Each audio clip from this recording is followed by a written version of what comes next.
مجلسه که این مشکلات رو بر دولت، مجلس و دولت فرق نمیکنه. حالا بازم میخوام بگم تقصیر مال یه نفر نیم، ما همه با هم مملکت رو به اینجا رسوندیم.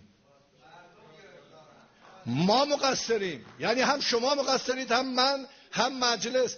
این که بگیم آقا شما این کارو بکنید، خب همینه که هست.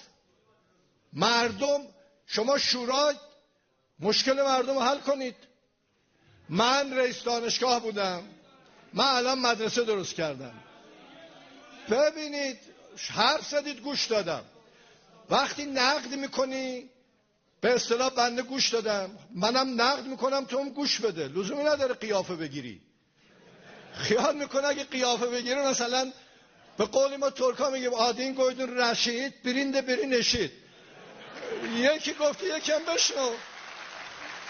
تصور این که همه گناه ها این طرفه، ماها بی تقصیریم، این تصور درستی نیست. بنده نمیخوام شما رو هم نقد کنم، شوراها رو نقد کنم. بنده اعتقادم بر اینه با مردم ما قدرت اینو داریم که تمام مشکلات مملکت رو حل کنیم. یعنی این اعتقاد و باورمه. معنی این نیست، معنی این حرف این نیست که من دولت درست کار کردم یا یک اون شورا درست کار کرده.